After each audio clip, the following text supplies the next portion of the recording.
I just want people to completely shift the way that they are thinking about voting and politics and supporting candidates that light them on fire and make them excited that there could be something different happening in Congress.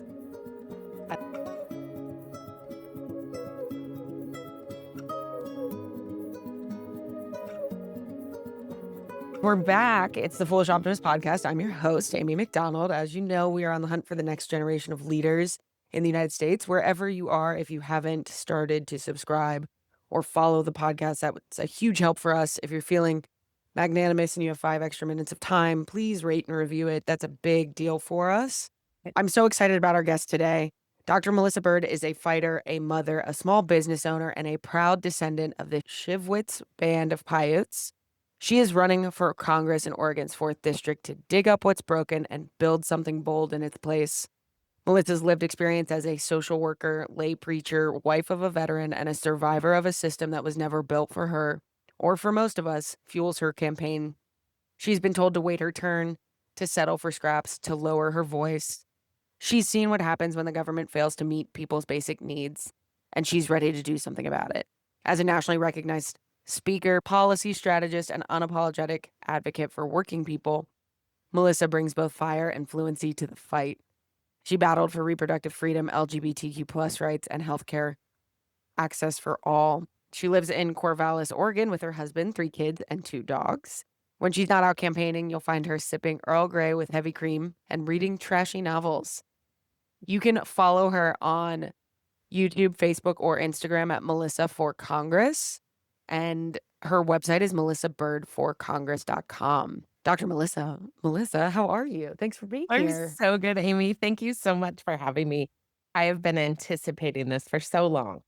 I have been watching your campaign. I've just been getting more and more excited, and I'm just really proud of the work you've already done. So I'm grateful that we get to have this conversation today and, chat all things Oregon and all things you. The way we always start is, why are you running in 2026? Oh, so many reasons. So I actually started this campaign on July 1st, 2025. So we've been in it for a minute. I decided to run for Congress in the Democratic primary against our incumbent because I just wasn't seeing the fire that is necessary to push back against this rising tide of fascism, honestly, as I have watched things occur in our own community here in Corvallis, as well as around the district now that I've become so familiar with the rest of the district. I just I knew I wanted to run because I could see what was happening in Congress and kept asking, like, why are we not pulling all the levers? Why are we not doing all the things that can be done to push back against what is happening in our country? And here in the district, we have a huge problem with housing, as we do all over the country, but it's very strange to live in a place where there are no shelters for folks who find themselves without a home, no year-round shelters here in the community, where people are really struggling to make ends meet, honestly.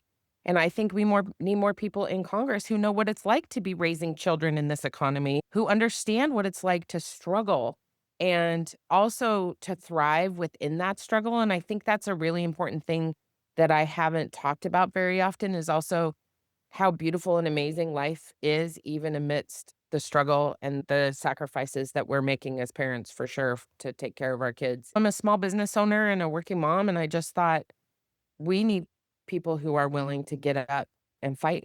And I knew that with my strong policy background and career in advocacy and advocating for people that I was the right person for the job. I love that. I think what we're seeing right now is a surge of working moms just saying, you know what, we'll do it. We can do it. We can do it better. We've raised kids, we've run businesses, and now it's time for us to run the country because who else? Like at this point.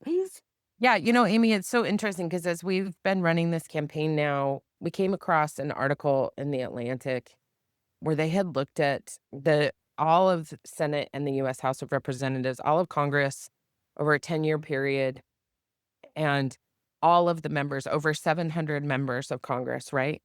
and only 13 of them had ever experienced poverty. It's 13. that's so indicative of the barriers that it costs to get to run a campaign because, Yes.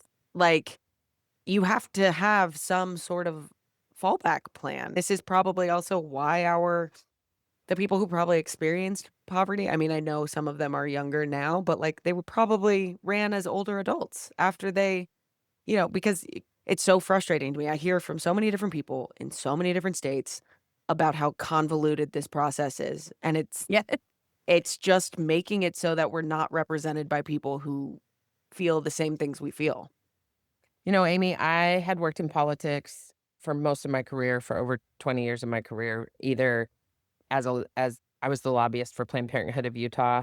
Wow. I got my career started advocating for homeless LGBT youth in Utah, right? I'm from Utah, and, that's where I was born and raised, and, like, I'm no stranger to this fight, and I ran campaigns. I lived, ate, and breathed politics for decades. Mhm. And it wasn't until I started running for Congress, especially now, I think this has changed over time, that I have really learned that the reason we don't have inspiring candidates on the ballot is because this entire system is built to keep people like me off of the ballot.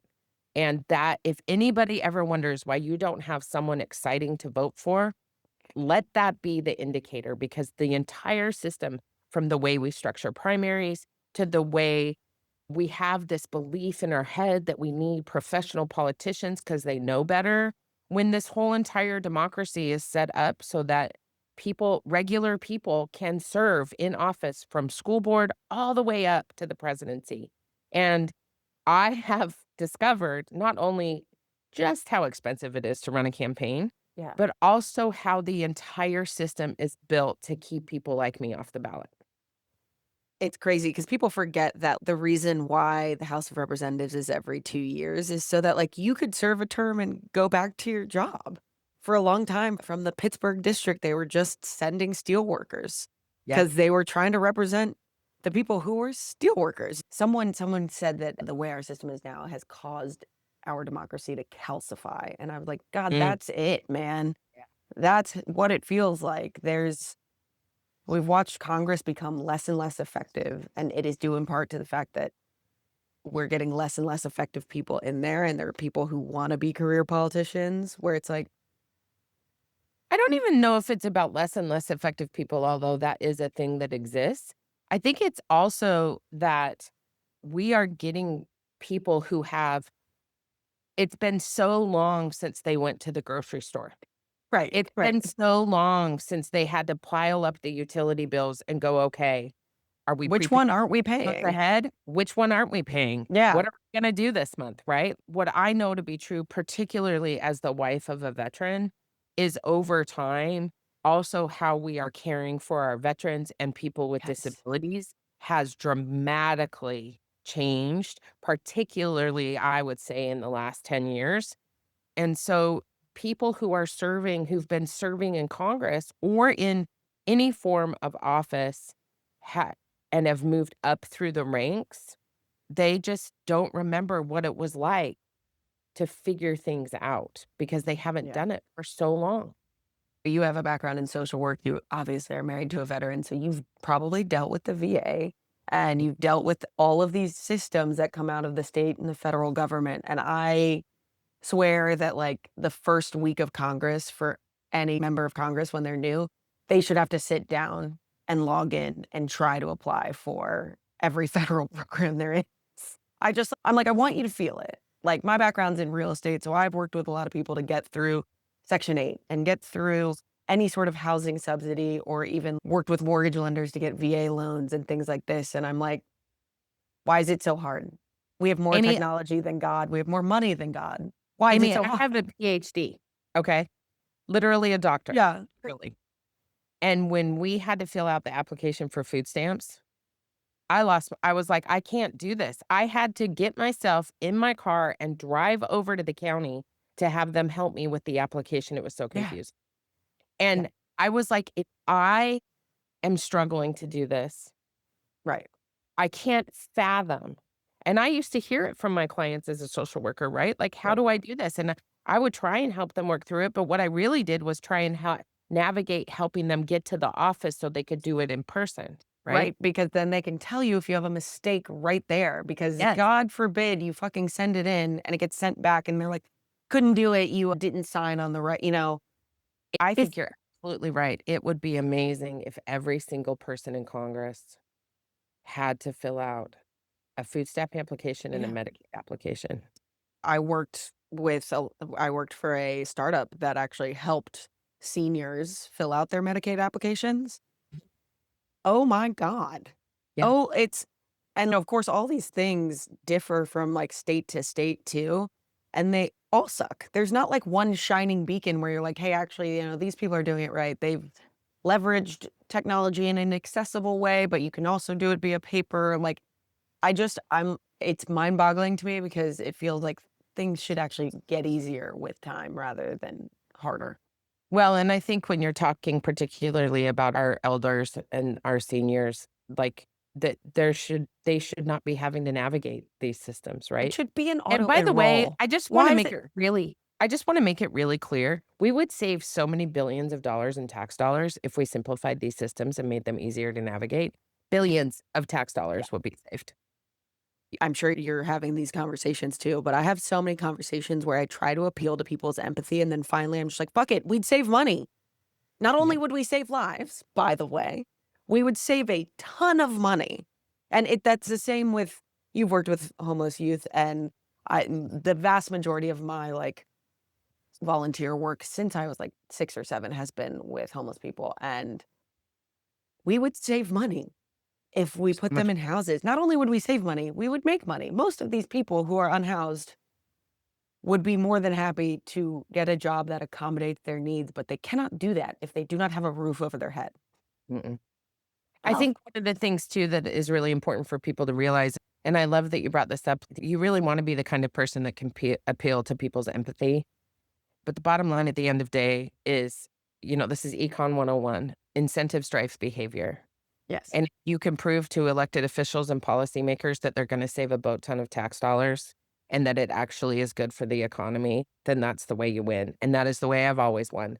Every time I've brought a piece of legislation that I've drafted to a legislative body, I always appeal to the pocketbook because that's what works. And it's unfortunate and it sucks, but I want to win, right? You're like, I "It want to feels do icky while I'm having this I conversation and I'm wanna do reducing things people to for money," yeah, but yeah. I wanna do things for people that change people's lives, and if I'm gonna do that, I've got to appeal to the machine, and the machine is crumbling, the machine is tearing its own self down, but in the meantime, if that's how I get something through, that's how I get something through. I think when you're a good person, to me, the ends do usually justify the means. I don't know a lot of really good people who will sell their soul to get something done, but I know they will do a lot of weird shit and they will partner with weird people to get it done because they know that they're going to save lives or they're going to really affect change in a community. And that's why we need more good people who are politicians, Melissa, like you. Yeah, it is. Yeah. So let's talk a little bit about your district. For those people who are not in Oregon, can you explain where Corvallis is and kind of the fourth district in general? Yes. So the 4th Congressional District goes from the border of California Okay. all the way up the Oregon coast to the top of Lincoln County, so it starts so the bottom of California is Curry County. So it's Curry County, half of Douglas County, Coos County, Olive Lane County, Lincoln County, and Benton County. Where I live in Corvallis is in Benton County. So it's this weird little cutout thing. Of course it is. So we have Jean and Corvallis, which are the 2 largest cities in the district, and then the whole entire rest of the district is rural. A lot of farmland, a lot of forestry, and then, of course, the coast, which is where our fisheries are located. It's Mhm. also where a lot of our tourist dollars go to is the Oregon coast, which is the most beautiful coast, just I've saying. never been to Oregon. I've only been to Washington once, and Amy, I'm you like, I have need to to come visit. go to Oregon. Yeah. Listen, come over here, We'll knock some fly across the doors. pond, and knock some doors with me, friend. Let And me they tell you, here I am because part of what's important to me, I grew up in a rural small tourist town, right, in Utah. And so for me, one of the things that's really important to me is making sure that I'm out in the district in the rural areas in Yes. particular, because that's where my heart lies. And so as I'm going up and down the coast and knocking doors and talking to voters, I'm like, who doesn't wanna campaign here? Come on. You're I've just like, got this wind in my beautiful hair. I know, right? Beautiful coastline, although right now it's colder than ever. But I think that the beauty of this district, it's so large and yet also it's so diverse in its economy and its people, and the more and more people that I get to know, at this point, I've talked to thousands and Yeah. thousands of people, and the more connected I become in community, the more I will tell you, Amy, the most one of the most beautiful things is the number of people that say to me, "I can't believe you're here talking to us about what's most important to us. No one ever comes here." So one thing I've learned from hosting this podcast is just how much both parties, Democrats and Republicans, have left behind rural America. The amount of times I've heard candidates say that, "Hey, you're the first person that showed up here in 10 years." Yes. That is unfucking acceptable. Like, it's insane to me. And so, like, people are voting. Well, of course, they're not hearing from anyone. Know what I'm hearing? Oh, I'm so excited to vote for you, I can't even tell you. And the thing is, especially in these rural areas, this assumption by the Democratic Party that they can't do anything in rural conservative county. Oh, Curry County's just red, so we should just totally ignore it. When you're a congressperson, you represent the whole district, Yeah, right? You yeah. represent everybody, which means you've got to connect with everybody, even if they don't agree with you. And I think this is what makes my leadership so powerful. It's about approaching people from where they're at, not where I want them to be. This isn't about me. This is about the district. And if Yeah. I'm going to be the best leader for the district, then I have to be able to connect with people and ask them questions and figure out what it is that's on their minds the most so that we are enacting good legislation from the federal level that actually benefits the community. This top-down way of So legislating is really having a huge impact on this district. I'm so grateful that you brought that up because I that is one of the common themes that I see with a lot of people running right now is that they're not taking the Democratic National Committee's approach of just hands up, can't do anything. No, you're all going out and you're all talking to everybody and you're hearing from everyone. And frankly, like, if a politician came and knocked on my door and we had a great conversation and they weren't from my political party, I might still vote for them because we had a great conversation and you came to my fucking door and we chatted and we did connect. And so I think the Democratic Party has lost their way in a lot of ways, and that's one of them, right? I grew up in the South. They've foregone entire states, and there are Democrats there. There are people who vote Democrat there who aren't registered Democrats, you know? Like, w how can you possibly claim to be the party of the people, but you're not talking to the people? This is the thing that I've really yes, that here in Oregon in particular, because we have a motor voter, and so when you get a driver's license, you get registered to vote Oh, automatically. nice. And so 43% of the state is unaffiliated because they can't choose your party for you. They just automatically sign you up to vote. And then you have to go back in and change your party registration. Yeah. And so 43% of the state is unaffiliated. That's not independent. Independent is an actual party you have to, Right. but they are unaffiliated voters. And the Democratic Party of Oregon last year in 2025, the Rural Caucus and the Gun Owners Caucus took a resolution to the DPO and said, we want to open our primary. We wanna make sure that unaffiliated voters can Yeah. choose to vote in this primary if they want to, because that is called calling in the people, Right, letting right. the people know that we have an open democratic process that you can participate in, and they shot it down. They did not open the primary, and I was so smiling and then I was just like, yeah, did not open in the primary, and I think part of that is because an open primary challenges the status quo of the party. It "Yes." allows a broad I mean, chunk of voters who are so disenfranchised by the 2 major parties in this country to actually make a decision about the person that they feel will best represent them on the ballot. And we were doing some research during this time, and one of the articles that we came across, I can't remember where it's from, I'm really sorry, but the nationally Because of closed primaries, 7% of the voting population decides over 80% of the Yeah. people ballot. That is not democracy. Yeah. That is I obscene. And in Utah, the Democratic primary was open and the Republican primary was closed. It's like that all over. Like, there are Right. places where both parties have open primaries, and you know what it's done? It's made the primaries more robust. And everyone needs to remember the primaries are job interviews, Yeah, right? I mean, as is the election. It is a massive year-long job interview, but, like, the primaries is the moment in time where we get to, like you said, challenge the status quo, bring in new blood and people who actually care about everyone in the district versus maybe just the places where they're getting their money from, etcetera. That's a really interesting fact about the closed primaries. It's not surprising. And then you have even weirder states that don't even do primaries and they do conventions for certain things. So 2,500 people in the entire state make decisions. But I don't know. I feel like we need to have some conversation at the national level about how we run our elections. And they'll all still be state run, but that's not fair. 7% of people.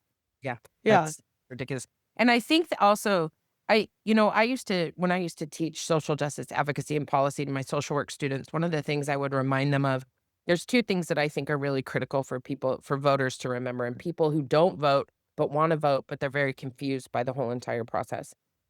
That the House, the Capitol, the place where decisions are made, that is our house. We pay for that house with our tax dollars, and we employ elected officials, whether they're Mhm. volunteering or not. It is our vote that gets them in the door. And we have an entire process to remember that if we don't like them, we can vote them out. And also, I believe it is an elected official's responsibility to also term themselves out so that we have other people who can come in with fresh ideas, who are ready.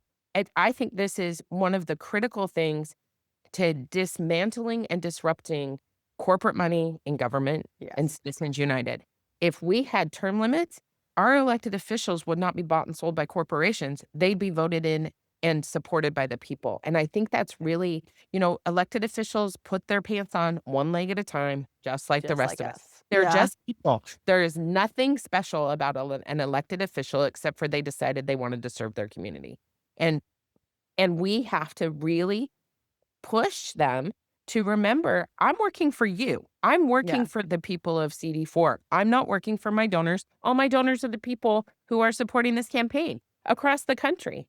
I Yeah. have donors from every part of this country who have donated 10 bucks, 20 bucks, a couple $3,500 donors. Thank you very Woo, much. hell yeah. But, like, I want people to realize that this isn't as out of touch as we think it is. We just Right. have to disrupt the mythology in our head about politics that has been pushed on us by these 2 major parties.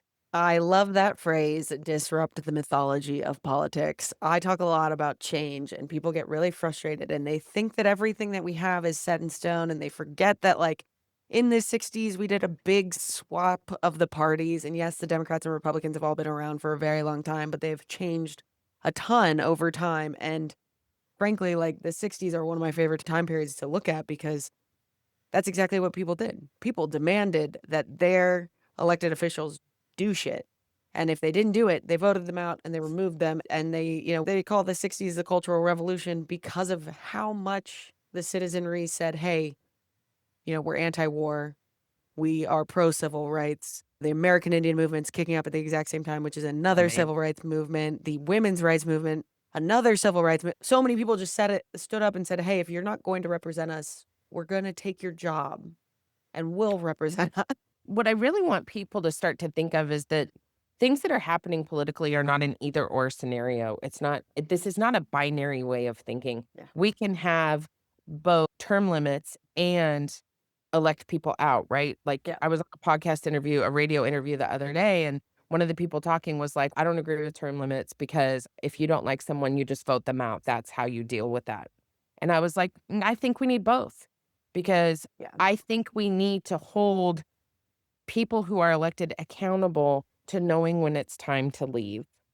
And I think we need to empower vote. And this is why I don't think just voting people out is going to work, Amy, Not because right people now. don't know that it's okay for them to vote people out. And we have this whole voting for the lesser of two evils stuff that happens, which goes back to my original comment about the fact that the reason we don't have inspiring people on the ballot is because we are so hamstrung by the process and the parties. And I just want people to completely shift the way that they are thinking about voting and politics and supporting candidates that light them on fire and make them excited that there could be something different happening in Congress.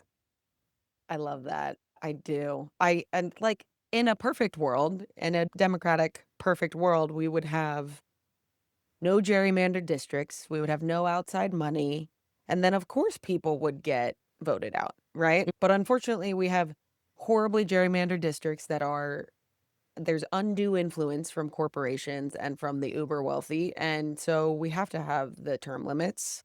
An unpopular thought that goes on in my head I'd regularly love living in to. Oregon. Tell me. Oregon is gerrymandered to the left. Interesting. Oregon is a conservative state that has been gerrymandered blue. Oregon was founded as a whites only state. I It is did a know that. deeply racist, conservative state. But everyone always thinks Portland. Hmm? So they're like, "Ah, Which is blue-haired why liberal." which is why running in a district like CD4 is so fascinating to me because I grew up in a conservative state where there were pockets of blue, but Utah's gerrymandered to the right. Literally in Utah, there are district lines that go through apartment Yeah. buildings, right? Yeah. Like half of the apartment building is one district and half is the other. Like literally, like it's bananas, right? And so, I also want people to realize I love living in Oregon. I love it here. We've been here for almost a decade. I'm raising my children here. We came here so my husband can go to school on the GI Bill and get his bachelor's degree at Oregon State University. I love it here, but nowhere is perfect. Right. Nowhere is this pristine bastion of amazing liberal politics. And what I have found is that what I want people to hear and be inspired by is that when you have a knowledge of how the system works in your state, you can get in there and muck it up. I understand that the master's tools will not dismantle the master's house. Thank you, Audre Lorde, for the greatest quote ever. And also, I think the more of us that are willing to get in there and be the sand in the oyster, the better, Yeah. Yeah. honestly. And you can do that obviously by running for office, but I also, as a private citizen, I love to harass my political officials. And people are like, that's really mean. You shouldn't do that. And I'm like, they're not doing their job. And they report to me. And they're like, no, they don't. I'm like, they report to all of us. I just have free time and am annoying. And guess Yeah. what? That's about all it takes to get shit done is free time and being politely persistent and knowing what you're talking about. Cause I mean, I've done that so many times where I've just shown up at New York City Council members' offices and been like, I have my laptop. I can work here all day. I can come back tomorrow. But you could see me today, but I'll be back tomorrow. I don't You know, need I wanna put a spin on that too because one of the practices I really started to engage in just as a matter of course was every time I moved, I would send an email to all my elected officials from school board all the way up to the federal government and introduce myself. I And say, love that. "Hi, my name is Melissa Bird. I just moved here with my family. These are the issues that are most important to me. I'm really glad that you are serving in political office, and I look forward to building a relationship with you. And should I ever need anything, I hope you'll respond." And you know how many times that has helped me? Million. In advocating for my own family. Like, now I have sent a polite, kind missive to my elected officials, and not only have I become friends with several of them because of that practice, but also when I had an issue come up that I knew I needed help with because it was a policy problem, I could immediately email and they'd be like, "Oh, yeah, come on in," or, "Yeah, I can jump on the phone for 15 minutes." So I didn't have to sit in my council person's office with my laptop for 5 days, right? I Like, love that. although I do appreciate your persistence, but I think there's also a way for us to remember that our elected officials serve us, and this is why I think it's so like you said, you've been hearing this over and over that people are like, "I can't believe you're here. Nobody's been here in 10 years," right? This is part of building relationships with people. I want the people of Coos Bay And Oakland, Oregon, which, by the way, is the most adorable little tiny Hallmark town I've ever seen in my life. It is the cutest place ever. The Victorian homes are to die for. Whether it's Corvallis or Eugene or Springfield or Philomath or Newport or Lincoln City or Junction City, it doesn't matter where in this district you live. If you have a need, I want to help you fill it with my staff. I can't always be me, but it'll definitely be my staff. Right. Also, if you have something to celebrate, if you have something amazing going on with your business, if you are super excited about something that you've done in your community and you want to amplify that to the masses, we also need to celebrate with our elected officials. Yes. It's not just about what's going wrong. It's also about what amazing things all of these people in this community are doing. I went to Corvallis Schools Foundation breakfast this morning, and I got to watch a video when the SNAP benefits were cut. I got to watch a video about this group of teenagers who had raised money to go on a trip Yeah. and took all that money for that trip, and they bought food and Oh they my bought God. gift cards, and they were able to supply the school district with food to feed kids. That's And that is the kind of stuff that I'm talking about that's happening in every community in this district. And those are the things that I want us to celebrate with each other. And those are the things that I think our Congress people should be elevating to the next level. yeah. That's so beautiful. I mean, also, like, teenagers, let's be honest, they get a little bit of a bad rap sometimes, I and live I with don't a think they few. deserve I it. live with a few, and sometimes I'm like, you deserve that bad rap. Another time I'm like, where did this miraculous thought come from? Yes, of course. This is what we've been aiming for. Perfect. I mean, I think you're exactly right. I think that's kind of something that people think politics is all about, like, complaining, but I think that's part of why we lean a little short-sighted in our politics and our policy is because we're usually changing policy because of something that's happened rather than being like, "Hey, look, this is what's happening now." But I think part of politics that gets left behind is this, like you said, celebrating wins. If there is a big win in our country, that means other things are gonna be, like, rippling off of it, and we've been around long enough to know that we should be keeping an eye on those things. I think that's how we sow the seeds of doubt to maintain the scarcity mindset that we have to keep these people in office because nobody else can do it, honestly. If we keep sowing seeds of doubt that we all have to be afraid, and we do have reason to be afraid now, Yeah. but I think historically, you know, if we keep sowing these seeds of doubt and scarcity that only special people can serve in office and only important people can serve in office. When I lobbied the Utah legislature, I was lobbying cow farmers about birth control. Right. Let me tell you, I have heard some stories about what happens when you inseminate a cow because somehow the conversation got woven in. So It these are got just yeah. people. These are just human beings, Yeah. just regular people serving their communities. And that's what we need to bring back to Congress. It is the House of Representatives. The people It count. needs to be representative of the people. Everything you've said is true, and I agree with a lot of the things almost everything you've said. I also love this idea of just mindset shifts, right? I think you've said it a couple of times. This goes back to maybe some of these, like, feedback loops we're in with social media, but, like, I see people saying, "Oh, we're cooked, nothing will ever change." I'm like, actually, things change all the time. That's, like, the one thing I know about life. I don't know a lot, but I know one thing, and it's that shit changes, and it's not gonna change unless we decide it needs to change. That's And right. I'm with you. I think we're ripe for change. We'll be right back after a word from our sponsors. If you care about politics enough to listen to this podcast, you've probably felt the frustration of trying to navigate government. Who's your city council member? State, what district are you even in? It shouldn't be this hard. Luckily for us, there's Civic Politics, a free app that brings all your elected officials together in one place from City Hall to Congress. No more hunting across dozens of outdated government websites. Just download Civic Politics on the App Store or Google Play Store and finally have your representatives in the palm of your hand. Follow at civic.app on TikTok or civic.politics on Instagram to be the first to know about the latest features. Hi, it's Amy here. If you want to support the Foolish Optimist podcast, the best thing you can do for us is follow the podcast wherever you're listening and share it to your friends and neighbors. But if you'd like to monetarily support, you can find me on Venmo at AmyMaccc. That would be a huge help as well. Thank you. I want to shift gears here a little bit, but you said you've talked to thousands of people in Oregon's 4th district. Can you tell me what some of the biggest issues are?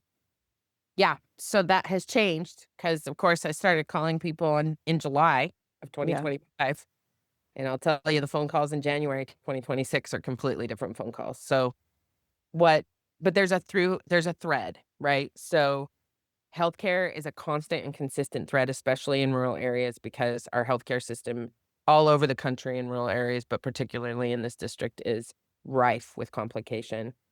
At first, people were I mean, I'm hearing a lot of, "We've gotta get rid of the president, we've gotta impeach the president, we've Yes. gotta take care of this administration, we're really worried about the administration," even from more moderate voters, right? Yeah. They're also very concerned about what's happening. Education was a big deal for a minute. Also, resourcing small towns was also really an important thing. Water Okay. infrastructure is a really big problem in smaller towns throughout the district, and nobody seems to be trying to figure out how to deal with that, Okay.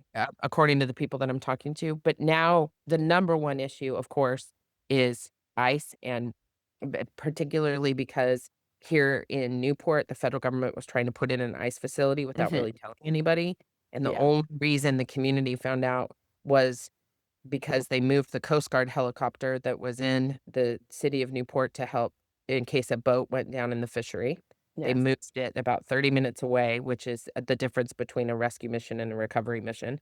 And the second reason is that someone was asking questions about whether or not they could build a system that would accommodate 10,000 gallons of human waste a day. Jesus Christ. That's how many people they wanted to put. And they've done this before in other states, by the way, guys. Yep, They did it in this is happening California. all Yeah. over. They're doing it in Utah, they're doing it all over the country. Yeah. And so and this was always, as an advocate, my question was always, "What are we gonna do with the poop and pee?" Right. This is always my question about how we are serving homeless people because everybody goes to the bathroom. What are we doing with the human waste? And it could be that same question protects many communities, because if you start pushing back against the sewage, the amount of sewage that is gonna be processed, Yeah. there's no infrastructure for that in many places, and so you can really, you can really have a win when it comes to the poop. So That's I know such a that good sounds so point. ridiculous, but But this is again, we've talked also about my this. This brain is thinking really structurally and yeah. weaving, like, all these different threads together, and I think this is really important. The issues that people are talking about, it doesn't matter if they live in the city of Eugene, in the city of Corvallis, or in the middle of nowhere in Curry County or Right. Douglas County or Lincoln County. The number one thing I'm hearing from people is that they are concerned about ICE coming to their communities. And then we have the healthcare issues, and then we have the housing issues. But all these things are interrelated, and I think that's what has been so incredible about having these conversations with voters, is that what I am telling them is that I see that issue, and I'm wondering, I've really connected with the Rural New Deal, with the Rural Urban Grid Yes. Initiative, that the foundation of the Rural New Deal, which I hope everybody goes and looks up. The foundation of it is to create an opportunity to listen to community needs, let the community identify what they need, whether Mhm. from housing, business development, farming, forestry, all of the things that impact this district. And then how do we resource them? By bridging the rural urban divide. How do we resource smaller communities so that they are not just surviving, but thriving? And how are we looking at the entire ecosystem of a community and helping that ecosystem become a thriving community again? And I think that what I'm seeing is a whole lot of particularly this top-down leadership, I call it, where elected officials come into communities and they say, "This is what I'm gonna do." Right. And the community goes, "But that's not what we want. We just want, like, sandwiches for our kids or whatever." Like, Yeah. we want more, apartment buildings where people can move. In Coos Bay, they have a 0% vacancy rate, so even if you wanna move, you can't because nobody can leave their houses. Jesus Christ. I mean, it's like a lot of politicians in the world we live in, which is top down, they go in and say, "This is what I'm gonna do, and this is how you should feel about it." Yes. Yeah. And do we need more housing down in Curry County? Absolutely. But where are we going to put it? Because all you have is mountains and Right. ocean. Right, Like right. It the meet the mountains available meet the land ocean. has also become problematic. So Yep. how do we use existing structures Mhm. and change zoning so that we can use existing structures to build housing, right? Right, right, and building on these, like, existing structures, especially in a place where it is complicated, is gonna speed up the building process. And oh, by the way, to all the people who don't want their tax dollars to go up, that actually saves money in the long run. Ta-da! Weird. And we get back to the money saving. I mean, I think this is how so many Americans feel, right? I think so many politicians for so long have told us how to feel about certain things, and even, like, for me, I'm a white lady, right? And I've been told by the Democratic Party so many times that I should just care about reproductive rights. And I'm like, bitch, I do, but I care about so much others. That is Listen, not the thing. Like, it no. matters to me. It Yeah. does, yes. But every day of the week, I'm thinking about 15 other things, 20, 50 other things that I know are going to make our country better. And that's the difference between a reproductive rights framework and a reproductive justice framework. Because if you're looking at this from a reproductive justice perspective, which, by the way, is a whole entire thing created by women of color to Yeah. address the myriad of needs of everybody, including and exceptionally women of color. When you Yes. look at things from a reproductive justice perspective, it weaves in housing, food security, the school to prison pipeline, all of the things that we are all concerned about Yeah. as not just as Democrats, but as people in the community. Yeah. And that is the difference between being concerned about reproductive health and addressing needs through a reproductive justice framework, which is much more encompassing, and it doesn't pit us in this either or, you're either with us or against Yeah. us binary way of thinking, which I think that is why Republicans have been so successful, is that they have done such an incredible job of speaking to the fear of people and also pitting us in this framework where, oh my God, if you are one of those crazy liberals, Yeah. and which is a very strange thing to be called when you consider yourself a much more neutral person. I don't know how, I mean, I know how my body and the way I identify is completely Yeah. political, like just is. But Right. also, I grew up with a Goldwater Republican grandma who taught me to talk to people and debate with people and Yeah. engage conversation with people, not to hate people. And it's hard. I want to hate. I just preached about this on Sunday. I want to be furious and hateful. And you know what, Amy? The bottom line is when I do that, I'm not just hurting myself, I'm Yeah. hurting everybody. And so if I can remember to be afraid and be fiery and be passionate and be angry and be furious and also go back to what I was saying before about remembering that we all just put our pants on one leg at a time. Then I create leadership that is from a place of compassion. And as I'm consistently being attacked, I finally made it, like What? constant trolling, Oh, remembering, first of all, that 75% of them aren't even real people, they're just bots. yes. But also remembering that for many people, their reaction is out of deep-seated fear, and I know what that feels like to be afraid and to be threatened Yeah. physically with my own body. You don't live this life that I've lived without going through some measure of that and still knowing that it's gonna be okay and that I still have to speak out for the people. That was, like, not a sermon in a preachy way, just a sermon in the hit me in the feels way, you know? What I do, how I I roll. know that's what you do. I know that's what you do, and it's beautiful, and I think compassionate leadership is exactly what this moment calls for. I feel like I just had a one-person, like, political rally. I I'm fired up. I'm just thank you. You're I welcome. I really, like I was like, "God, yeah, sold. I'll vote for you." I don't live in Oregon, but, like, that you're right. Those are all of the things that we need, and I try to I've had this conversation with so many friends of mine who are running in politics or who are politics adjacent somehow, content creation, I try to have the compassion when I get hit from all angles. You're right. Everyone is so afraid, and the system we live in is designed to keep you afraid, right? There are nefarious actors who are trying to keep people afraid constantly because you're easier to manipulate when you're really scared all the Well, time. and I think this is why our political system is such a, trash can on fire right now too, is we've also convinced ourselves to hold on to any proximity to power that we have, Yeah. right? Even if I've clawed myself up to the tops and I've gotten myself to this place, this whole mythology of the bootstrap mentality, and I pulled myself here as Yeah. if you did it all by yourself without anybody else No one supporting, right? else. Yeah. No one. And then I think that also, what I really want voters to hear and understand is that we have to push back against the idea of proximity to power because that is how you maintain these power structures that actually are bad for all of us, not just a few of us. They actually keep us from engaging in community, they keep us disconnected. And I really think we should be pushing up against this idea that we have to vote for the same old people and trust the same old party line because somehow that got me a little closer to that proximity to power. I was an international affairs major in college, and we talked a lot about zero sum game theory.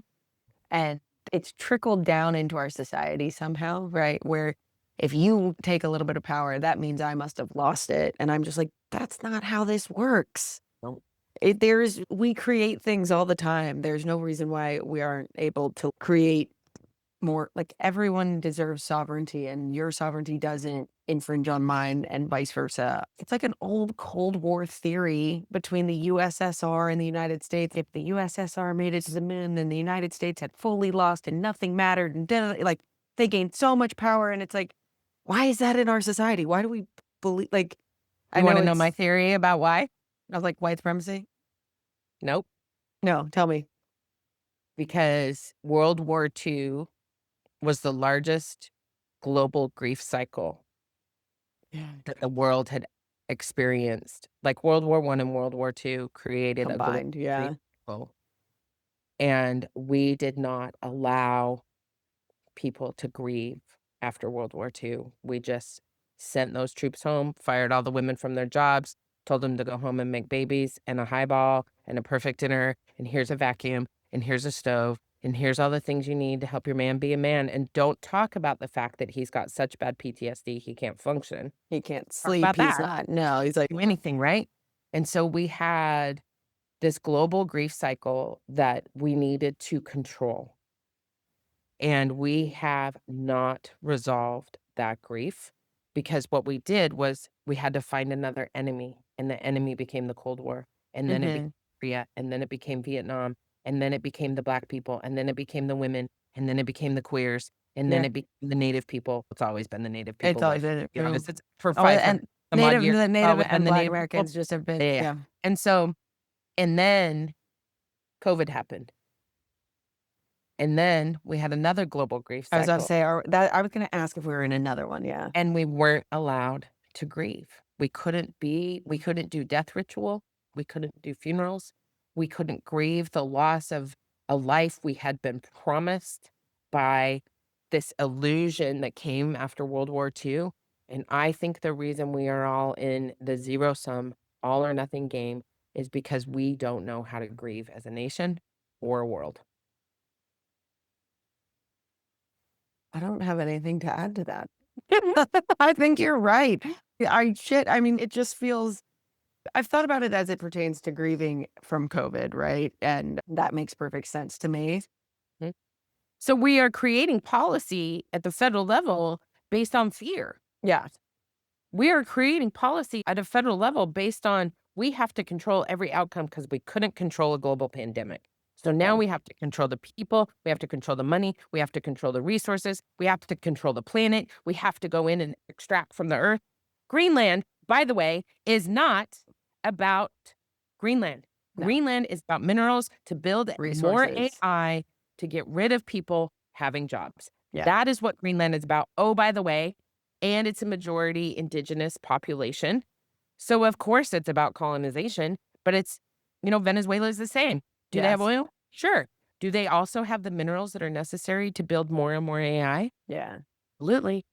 And so as we look at these, I'm often screaming at my phone when someone is, some media outlet is talking about Greenland and they're like, I don't understand what this is about. And I'm all, people, open your You're eyes. like, It's about resources. what do you mean? What do What do you you mean you mean don't you know don't what this is about? understand? It's about indigenous people and minerals. It's always been Yeah. about that for literally hundreds and hundreds of years.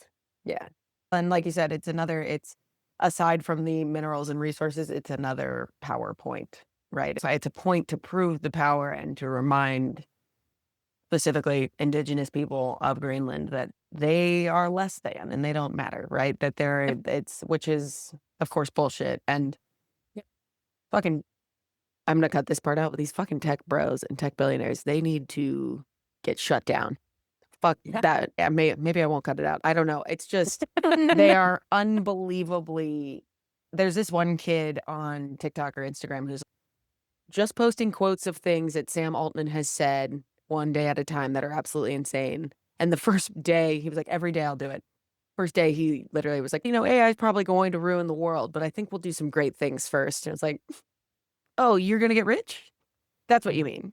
You're Yeah, going to get rich. Everyone else will die. Cool, yeah. bro. And I can't tell you how many times I've had to say to even people on my own campaign, "You are not using AI for that. Use my words.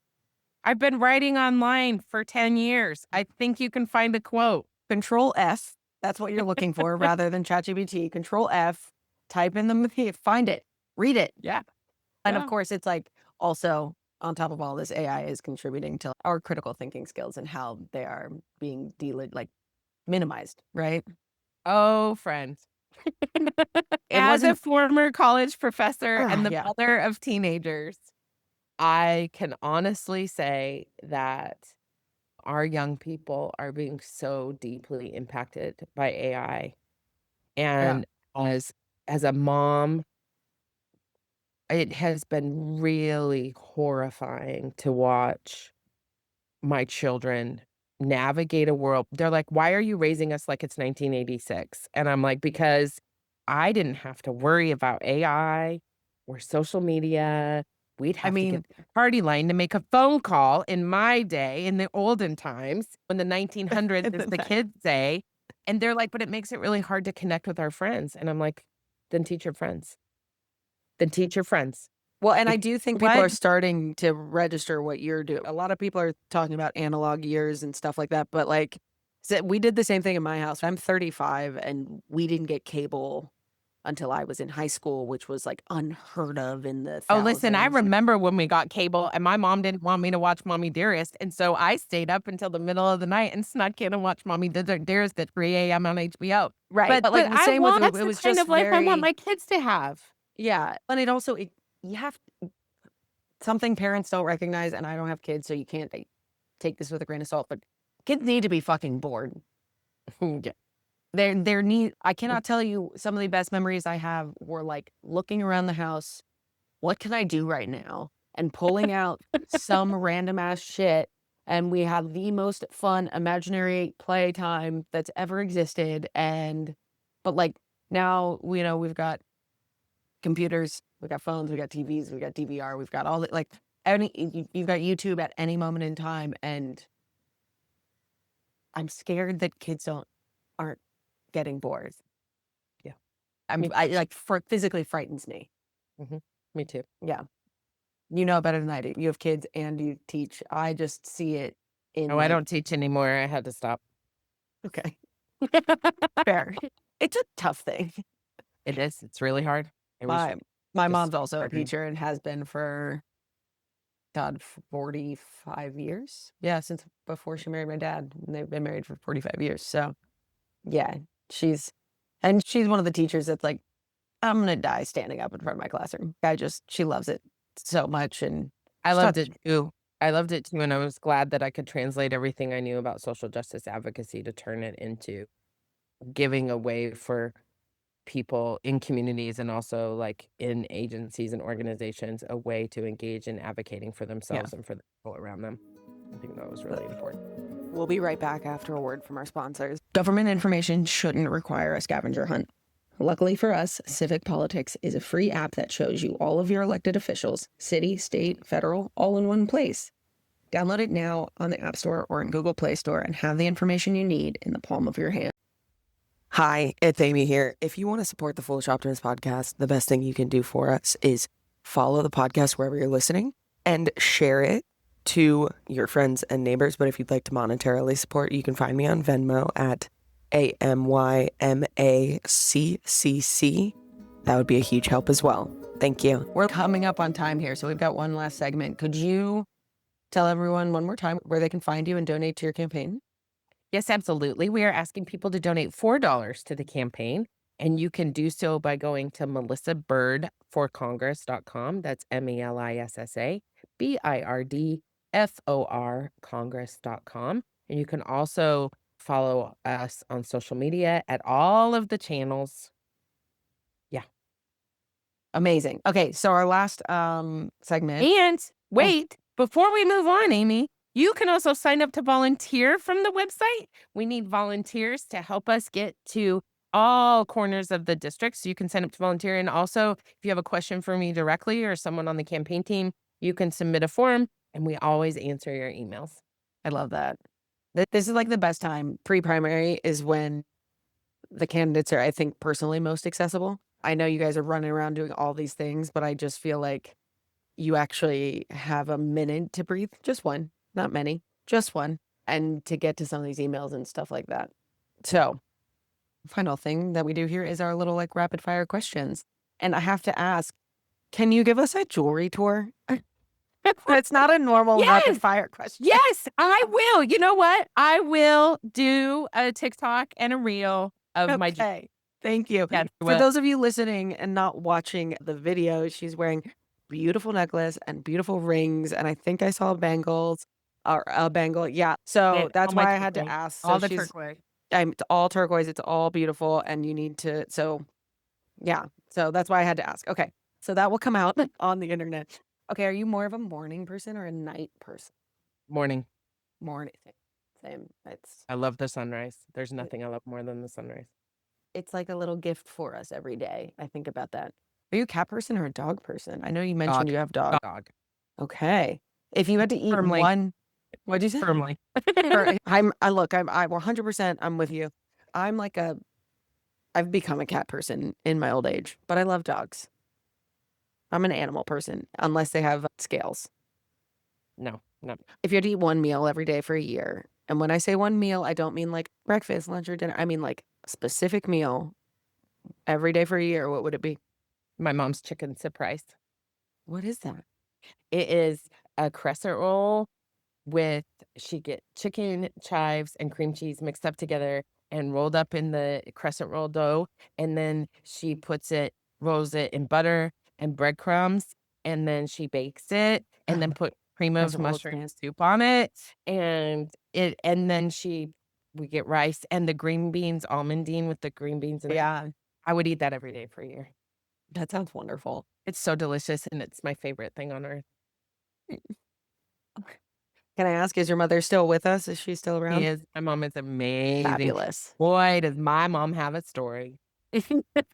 Eventually, I am going to after the midterms, after I transition, once we go through the midterms, I'll transition to just people I want to talk to. So I might call you up to talk to your You mom. need to talk to my mom.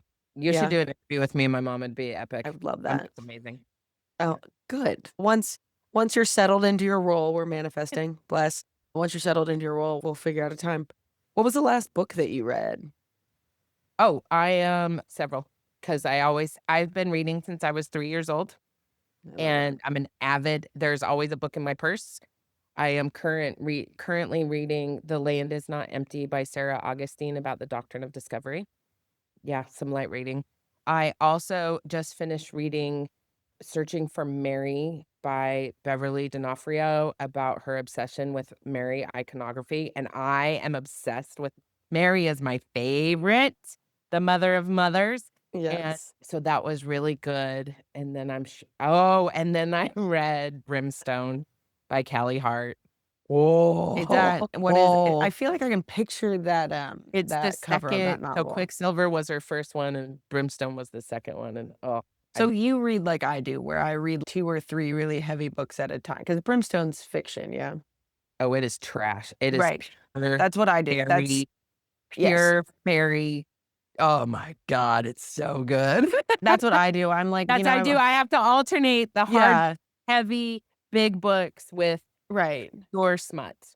Just I know mine's usually some it's not trash, but it's not like good writing. It's like some sci-fi novel that I'm like, I can skip a paragraph and it's okay because I know what happened. Like, not No, because I've read it 100%. And before, just because it's that I type of writing. yeah, I mean, you just need the good, beautiful, amazing. I've always loved fairy tales since I was a little kid, and the fact that we have a whole group of humans that can write the most beautiful fairy tales, Thank God.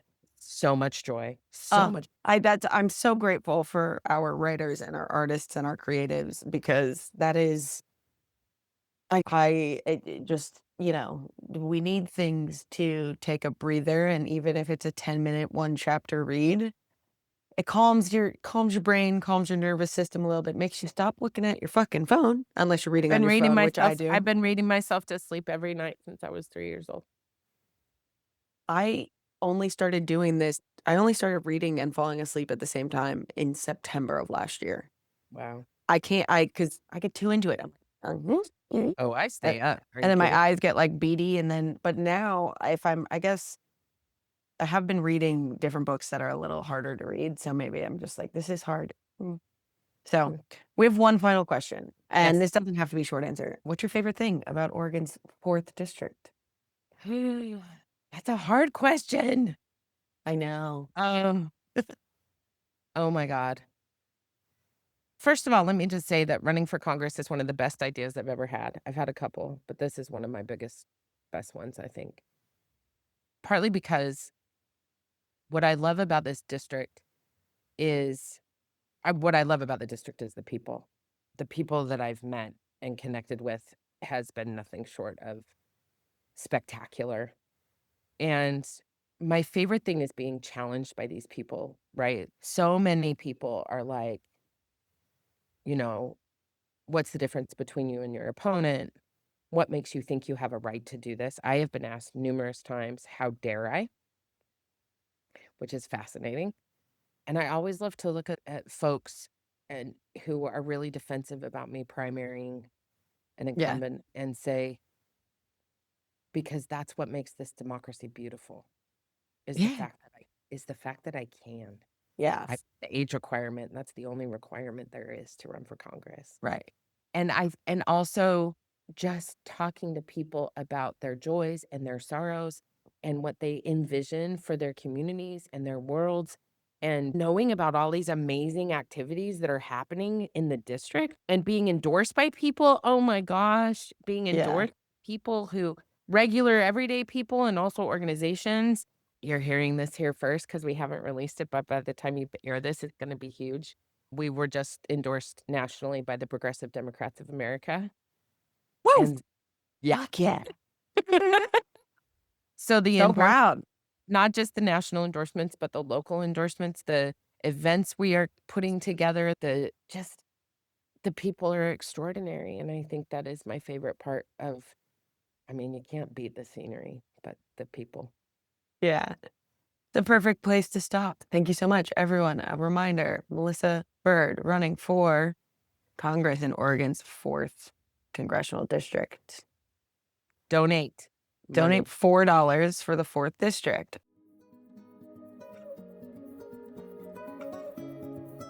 If you've made it this far, thank you so much. My name's Amy McDonald. I am the host and the editor of the Foolish Optimist podcast. Our theme music was made by my brother, Bobby McDonald. Our branding was done by Norm Alger. If you're looking to support the Foolish Optimist podcast, the best thing you can do is follow us and share.